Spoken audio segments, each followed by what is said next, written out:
बच्चों को पढ़ाएंगे, क्योंकि अब वो दौर नहीं है कि आप अपना हक बम बारूद और तलवार से लें। अब दौर कलम का आ गया, कलम का आ गया। आप लाख कोशिश कर लें आपकी बस्ती आगे बढ़ जाए, अगर जाहिर रहोगे तो आगे नहीं बढ़ेगी। आप 1,00,000 कोशिशें कर लेना कि आपकी बस्ती का नाम हिंदुस्तान के मशहूर कोनों में आ जाए, चाहो जितनी चाहो ताकत लगा लेना, अगर अनपढ़ रहोगे आगे नहीं बढ़ सकते हो। चाहो गारंटी है मेरी, अपने बच्चों को IAS बना दो, IPS बना दो, अगर बस्ती छोटी भी है हिंदुस्तान की बड़ी किताबों में नाम आएगा, हिंदुस्तान की बड़ी महफिलों में नाम आएगा।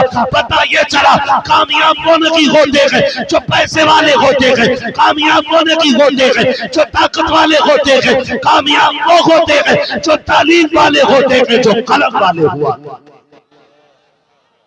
इसलिए पढ़ाएंगे इंशाअल्लाह।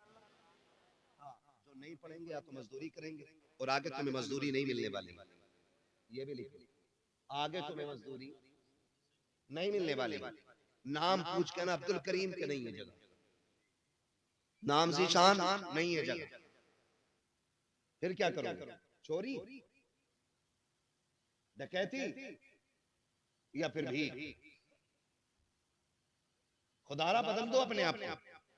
बच्चों को पढ़ाओ, बच्चों को पढ़ाओ, इसलिए कि जो चीज बम बारूद से हासिल नहीं की जा सकती वो कलम से हासिल की जा सकती है। और ये जो बहाने बनाते हैं ना, नहीं यार, असल में बता, मैं ना मुसलमान था इसलिए फेल कर दिया। ये मुसलमान की वजह से फेल नहीं हुए हो, ये फेल इस वजह से हुए हो कि तुम 8वीं क्लास तक गांव के स्कूल में जाकर के खिचड़ी खाते रहे। 10वें का एग्जाम आया, तुम्हारे बाप ने मास्टर से कर ली सेटिंग, या तुमने, और पास कराने के उसे 2-4 हजार दे के नकल करके पास हो गए। तो जो हाई स्कूल में नकल करके पास होगा वो किसी लायक नहीं हो सकता है। हो सकता है? बोलो, नहीं हो सकता ना। मैं तो ये कहता हूँ किसी मर्ज का इलाज बन जाओ। फिर मरीज धर्म नहीं देखते, जब पेट में दर्द होता है ना तो मरीज दवा ढूंढता है, धर्म नहीं। आप बनो तो किसी चीज का इलाज, हम तो बोझ बन के रह गए जमीन। हम एक बोझ से ज्यादा कुछ नहीं है जमीन, किसी मर्ज का इलाज नहीं है। मुझे एक बात बताओ, लॉकडाउन लगा, तुम्हारे गांव में भी लगा है भाई? तुम्हारे गांव में लगा था क्या नहीं, ये पूछ रहा हूँ। है बीड़ी का बंडल क्या रुपए का बिका? हाँ, और वो तंबाकू जो खाते हैं वो क्या बोलते हैं, खैनी, वैसे कितने की मिलती है? और उसके लिए भी कितनी जोखिम कर रहे थे? पता चल जाना कलुआ ने दुकान खोल रखी है, तो कह रहा अच्छा, तो ना कहा दुकान तो बंद है, कहा नीचे हाथ डालिए खुद अंदर से मंडल निकल जाएगा। यही था ना, कितना भरोसा एक दूसरे पे हो गया। न लेने वाला देने वाले को देख पा रहा था, न देने वाला लेने वाले को देख पा रहा था, इतना भरोसा। 50 का नोट सरकाया अंदर, नहीं बात। अच्छा ये बात बताओ, उस टाइम में किसी ने किसी का मजहब पूछा? बोलो, धर्म पूछा किसी ने? नहीं ना। क्यों? मजबूरी है।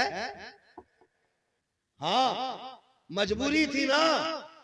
मजबूरी ये थी कि जहां से चीज मिले वहां से ले लो। सरासर लॉकडाउन लगा, तुमने सबसे दोस्ती के हाथ बढ़ा लिए, फिर कोई दीवार और कोई फासला नहीं रह गया था। मुझे बता तो सकी, अगर जरूरत कोई बन जाता है तो फिर सैयद भी शेख के दरवाजे पे खड़ा है, शेख फकीर के दरवाजे पे खड़ा है, फकीर तेली बड़ाई के दरवाजे पे खड़ा है। अगर जरूरत न हो तो एक दूसरे को जलील समझते हो, अगर जरूरत न हो एक दूसरे को बगल में नहीं बैठा पाते हो।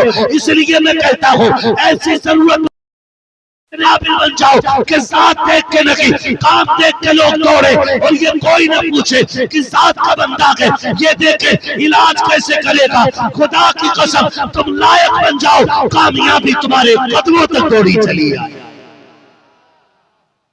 करेंगे इंशाअल्लाह कामयाबी आती।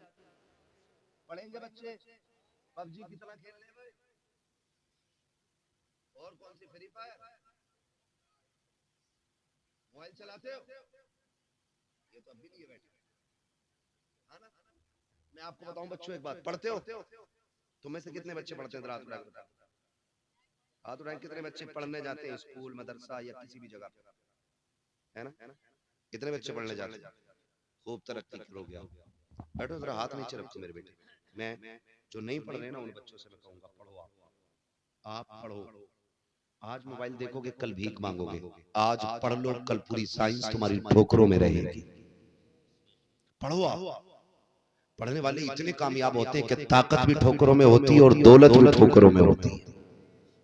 इसलिए मेरे बच्चों मेहनत करो, और अगर कोई बाप नहीं पढ़ा रहा है तो उससे रिक्वेस्ट करें, उससे आप कुछ भी करके उसे राजी करें और कहें अब्बा हमें पढ़ाइए। और आप इतना पढ़ो कि अपनी बस्ती मोहब्बत गंज का नाम रोशन करो। दुनिया जान ले कि एक छोटी सी बस्ती से उठ करके हिंदुस्तान का मुस्तकबिल बन गया। पढ़ेंगे इंशाअल्लाह, पढ़ाएंगे आप भी बच्चों को। हुजूर आए, हुजूर ने इल्म का सबसे पहला सबक दिया। हाँ, इक़रा बिस्मि रब्बिकल लज़ी खलक़। ये कुरान ने पहली आयत कुरान पाक की नाज़िल हुई है। हमारे नबी पे इक़रा की आयत सबसे पहले नाज़िल हो रही है और हमारी कौम सबसे ज्यादा जाहिल है। जब इल्म होगा तो मोहब्बतें होंगी, प्यार होगा और फिर कामयाबी होगी। ठीक है ना? हुजूर आए, कायनात मुस्कुराने लगी। माँ की भी इज्जत करनी है, बाप की भी इज्जत करनी है, और 12वीं वाले का मिलाद हर साल मनाना है। मनाएंगे इंशाअल्लाह, मनाएंगे इंशाअल्लाह। एक बार फिर आखिर में नारा लगा के बताएं कैसे मनाएंगे। सरकार की आमद। इतनी जोर से नारा लगाओ कि आवाज जहां तक पहुंचे, जहां तक लोग सुन पाए। ठीक है ना? और जोर से बोलने, सरकार की आमद। बस यही जज्बा रहना चाहिए, इंशाअल्लाह रहेगा ना अगले साल तक। फरमाया।